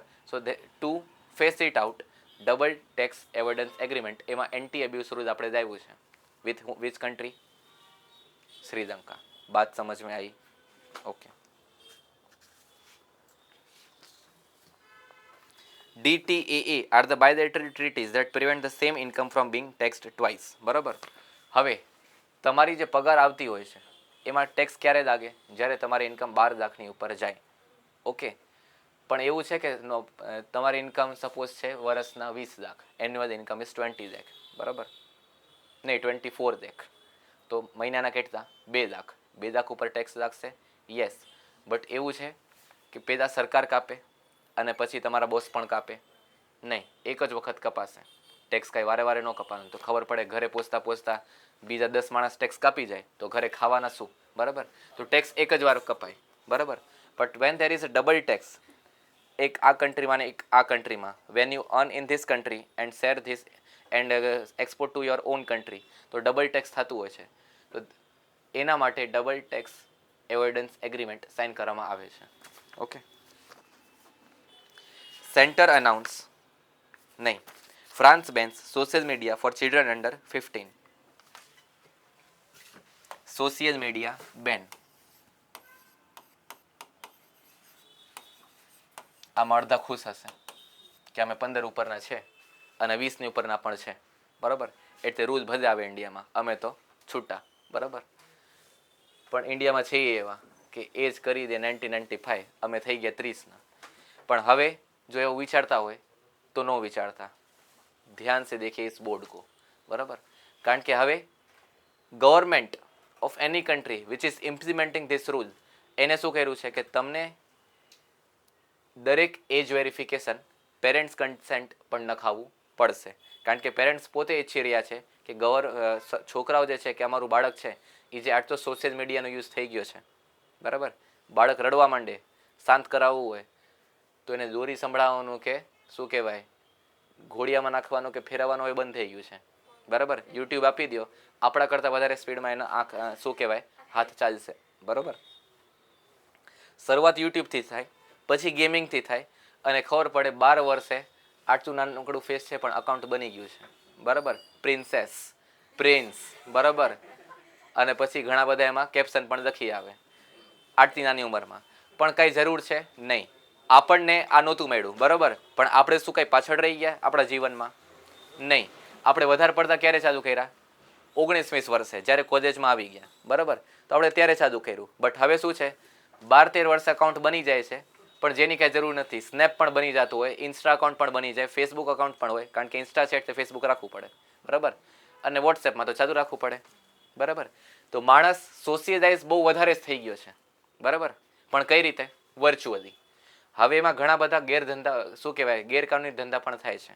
બરાબર, ચાઇલ્ડ પ્રોસ્ટિટ્યુશન, સ્મગલિંગ, કાં તો બીજા બધા એવી એક્ટિવિટી કરાવે કે જેને ખબર ન હોય કે આ ઇલીગલ છે આપણા કન્ટ્રીમાં, પણ થઈ ગયું. બરાબર, અને બીજું સ્ક્રીન ટાઈમિંગ. હવે જોશો તમે અત્યારે જ નાની ઉંમરમાં ડાયાબિટીસ થઈ ગયું છે, આંખના નંબર આવી ગયા છે. પહેલાં ક્યારે થતું? જ્યારે કોલેજ આવી જાય, બહુ વાંચી દો કાં તો બહુ ઉજાગરા થાય, લાઈફસ્ટાઈલ થોડીક બગડે. બરાબર, ત્યારે નંબર આવતા. હવે શું છે, 11-12 વર્ષે કે 10 વર્ષે પણ ચશ્મા આવી જાય. વાય? બિકોઝ જ્યારથી રડવાનું ચાલુ કર્યું તો ચૂપ કરાવવાનું સાધન શું? મોબાઈલ. બરાબર. તો આ બધાને ટાળવા માટે ગવર્મેન્ટ શું લાવી રહી છે? Ban on social media under the age of 15. હવે તમે એમ વિચારો કે હું મારી એજ જ્યારે રજિસ્ટર થતું હશે યુઝર નેમ આઈડી ને પાસવર્ડ તો હું કરી દઉં મારી એજ 16 વર્ષના પ્રમાણે. બરાબર. 1 વર્ષ આગળ વધારી દઉં કાં તો હું 5 વર્ષ આગળ વધારી દઉં. Why? Because I want to use Insta ને આ બધું. હવે એ પણ નહીં ચાલે. વાય? બિકોઝ બર્થ સર્ટિફિકેટ પણ હવે તમારે નાખવું પડશે. પેરેન્ટ્સ કન્સેન્ટ પણ આમાં નખાવવું પડશે. અને પેરેન્ટ્સ પરમિશન દેશે નહીં. એ તો તમને અત્યારે ન દે. આ ખોટું જ વાપરતી હોય આખો દી ને ફોન ફંફોડતી હોય આવું જ બધું કહેશે. તો એમની તો ઈચ્છા નથી જ. બરાબર. એટલે હવે બહુ અઘરું થવાનું છે. હવે આમાં આવીએ. ફ્રાન્સે તો બેન કર્યું. બીજી કઈ કન્ટ્રીએ બેન કર્યું છે હમણાં જ? એક તો ઓસ્ટ્રેલિયા, બીજું ન્યુઝીલેન્ડ. બરાબર. અને બીજા ઘણા બધા કન્ટ્રીઝ આવી રહ્યા છે. ઇન્ડિયામાં 2 સ્ટેટ્સ જે છે આની વાત કરી રહ્યા છે. 2 સ્ટેટ્સ. કયા કયા?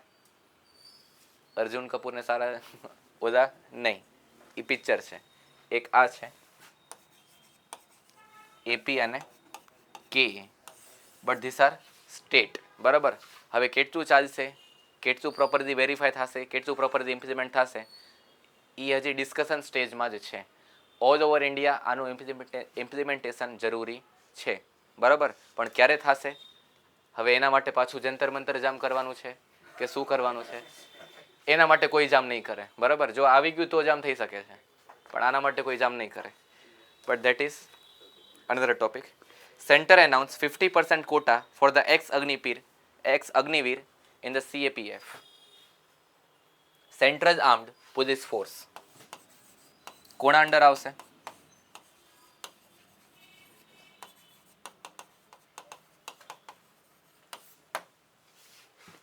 બરાબર. Hello. Centre announce 50% quota for ex-Agniveer in the CAPF. Agniveer એટલે કયા? કે તમે 18 યર કે 18 વર્ષના થાવ અને ક્યાર સુધી? 22 વર્ષ. 18 થી 22 કેટલા વર્ષ થયા? 4 વર્ષ. એટલા વર્ષ તમારે આર્મીમાં તમારા ટુ સર્વ ધ નેશન તમારી ઈચ્છા હોય તો તમે આવી શકો છો. બરાબર. આટલી નાની ઉંમરમાં, જેથી કરીને તમારો રોજગાર ત્યારે ચાલુ થઈ છે.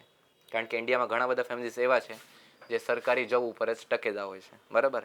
પણ આર્મીની જોબ કેવી છે? નોર્મલ આર્મીની જોબમાં 15 વર્ષ જ તમને એમ્પ્લોયમેન્ટ રહીએ, પછી તમને રિટાયર કરી દે. Why? Because at that place fitness matters. કોઈ આર્મી ઓફિસરને જોયું કે જલેબી ખાય છે ને કે સમોસા ખાય છે ને ફાંદ ચડેલી છે ને બંદૂક લઈને બેઠો છે અને પછી કે હાથ બોર્ડર ઉપર નહીં.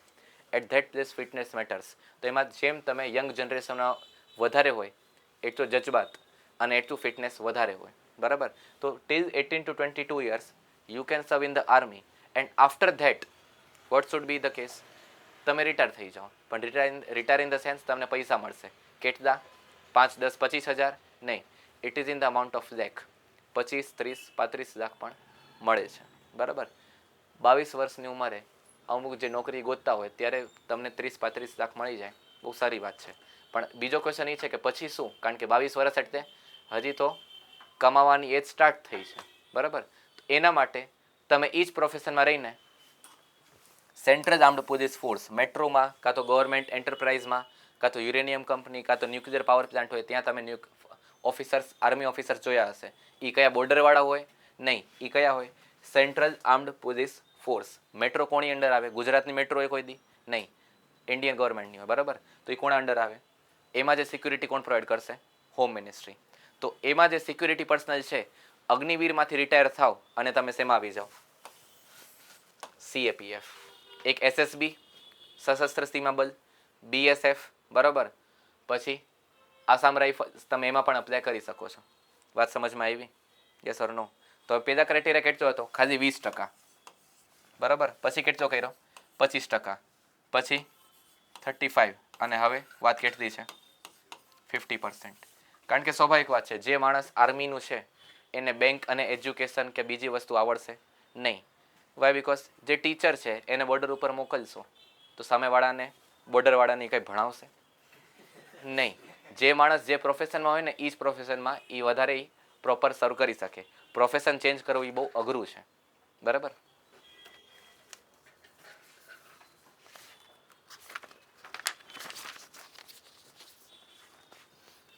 Ethanol ATMs. What are ethanol ATM?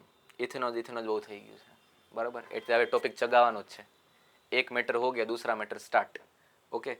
Ethanol ATMs are proposed dispensing kiosk in India for selling ethanol in canister for cooking use. બરાબર.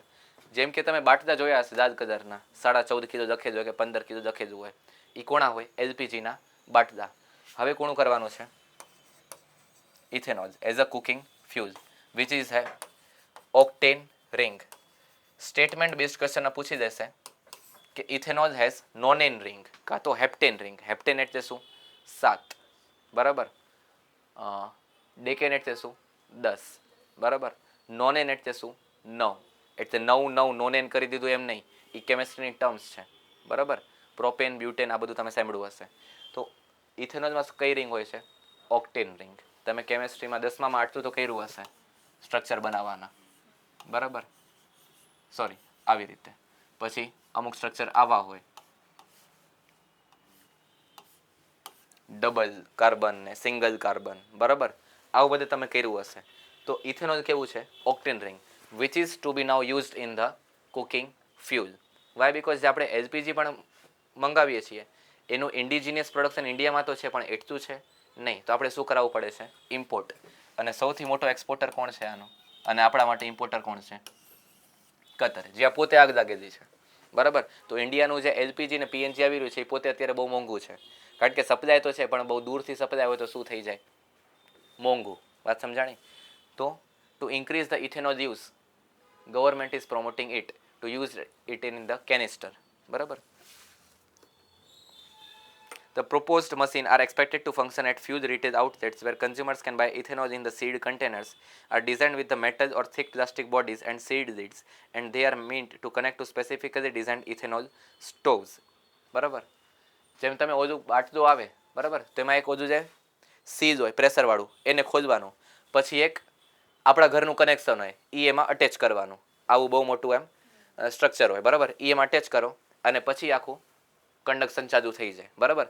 આમાં પણ એવી રીતે છે, પણ તમારા ઘરના નોર્મલ કનેક્શનમાં નાખશો તો કાંઈ ચાલુ થશે? કાંઈ નહીં થાય. Why? Because it is meant for the gas, એલપીજીના બાટલા માટે.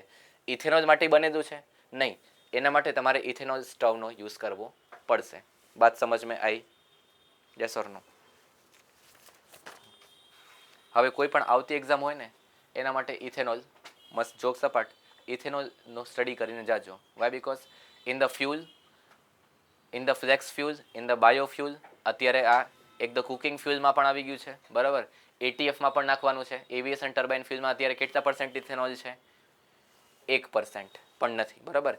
જેને પહોંચાડવું છે પહેલાં 1%, પછી ત્યાંથી 5% અને પછી 10%, બરાબર. તો ઇથેનોલ અત્યારે બહુ બર્નિંગ ટોપિક છે. તો એને હવે કોઈ પણ એક્ઝામ આવે 1 વર્ષની અંદર વાંચીને જાજો, બરાબર. India's first immersive language museum opens in the Kolkata. India's first immersive language museum, named Shabdalok or Museum of Word, was inaugurated on 19th July at National Library campus in Kolkata.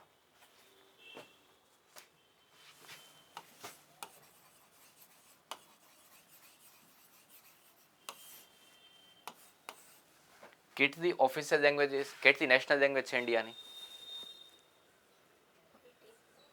ઇન્ડિયાની national language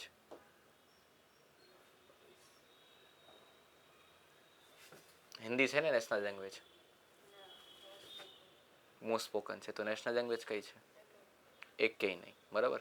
કંઈ છે જ નહીં national language, કારણ કે જો એ કરવા ગયા ને તો આ પ્રોટેસ્ટ તો કાંઈ નથી, એના પહેલાં બહુ મોટા મોટા પ્રોટેસ્ટ થઈ ગયા છે કે હિન્દી જ શું કામ, બરાબર. તો જે નોન હિન્દી સ્ટેટ છે એ એમ કહેશે કે તમે હિન્દીમાં વાત નહીં કરીએ, તો હિન્દીવાળા એમ કહેશે તમે તો અમે તમારા ભેગી કઈ રીતે વાત કરશું, તો એ બધા એમ કહેશે કે અમારે તમારા ભેગી વાત જ નથી કરવી, બરાબર. પણ એ ગવર્મેન્ટ ટોક્સમાં જે શું થતું હોય તો હિન્દી અને ઇંગ્લિશ, બરાબર.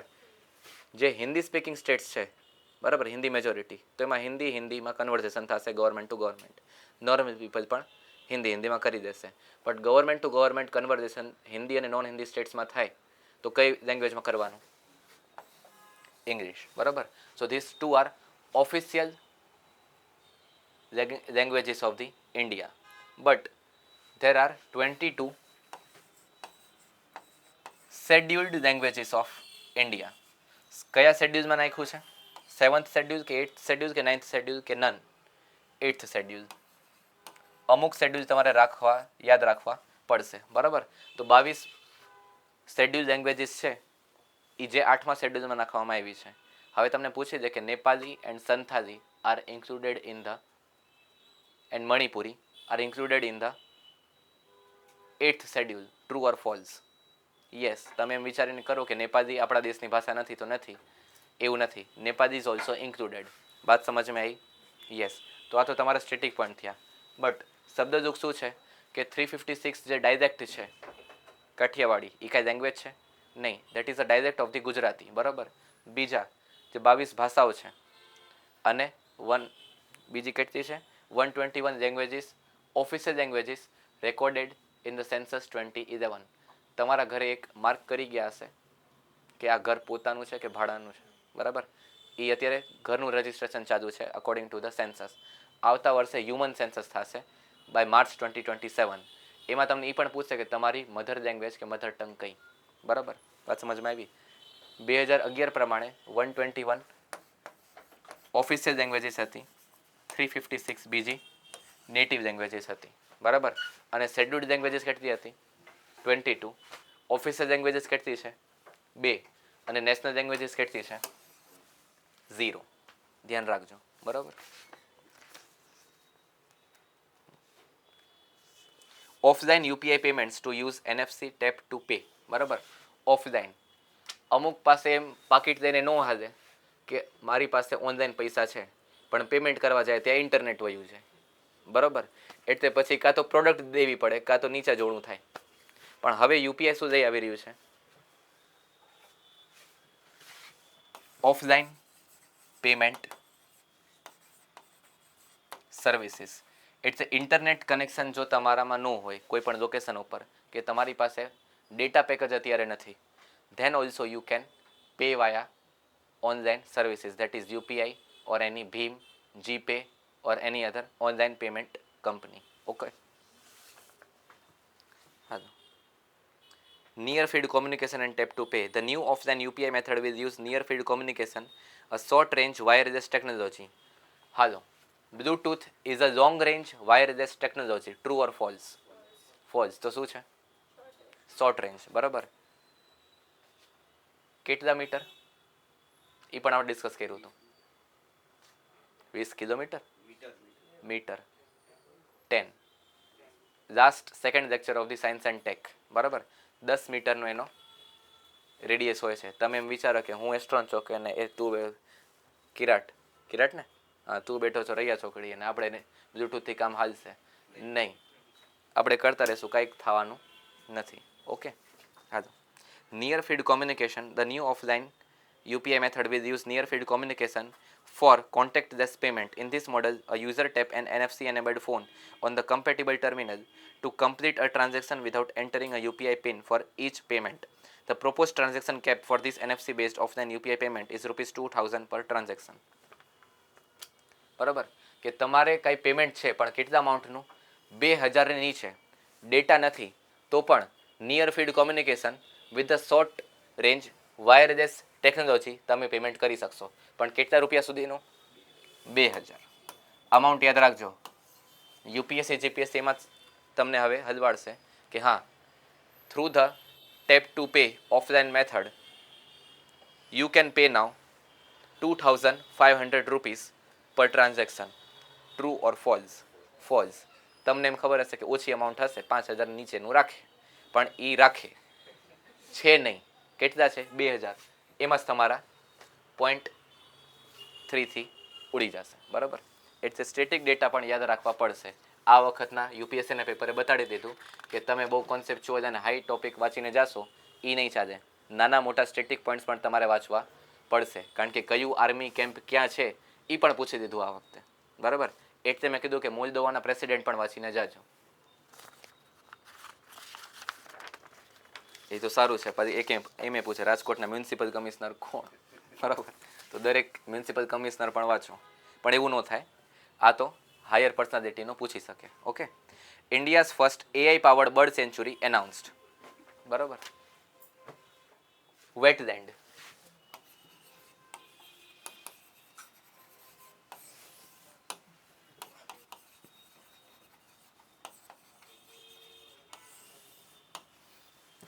થાણી ક્રીક, બરાબર, ત્યાં જે વેટલેન્ડ છે, વેટલેન્ડ એટલે શું? આદ્ર ભૂમિ, બરાબર, પાણીથી ભરાયેલું હોય એ, બરાબર, અને ત્યાં બર્ડ્સ કોન્સ્ટન્ટલી આવતા હોય એવડી ઈ જમીન. ઓકે, તો Thane creek which is a wetland or Ramsar site. Ramsar convention ક્યારે થયું હતું? 1971માં. ઇન્ડિયામાં ક્યારે ઇમ્પ્લિમેન્ટ થયું હતું? 1982માં. ઇન્ડિયામાં કેટલી રામસર સાઇટ છે? 100. દુનિયામાં કેટલા નંબરે છીએ આપણા? 3rd. બરાબર, વાત સમજાણી? 3જા નંબરે છીએ. બીજું જીપીએસસી માટે ગુજરાતમાં કેટલી રામસર સાઇટ છે? 5. લેટેસ્ટ કઈ છે?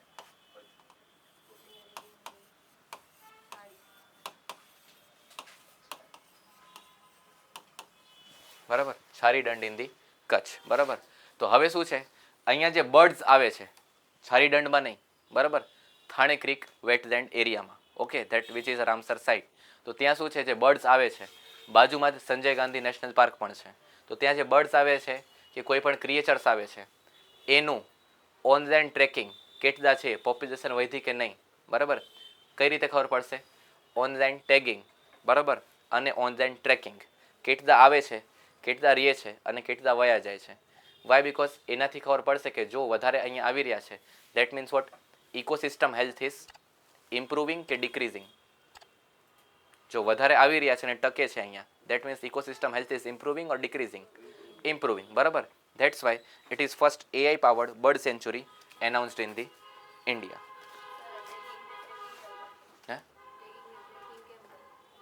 તે ઓનલાઈન ટેગિંગ કઈ રીતે? સાઇઝ, મૂવમેન્ટ, બરાબર, અને પછી કઈ રીતે એનું ચાલચલન છે અને ખોરાકથી, બરાબર.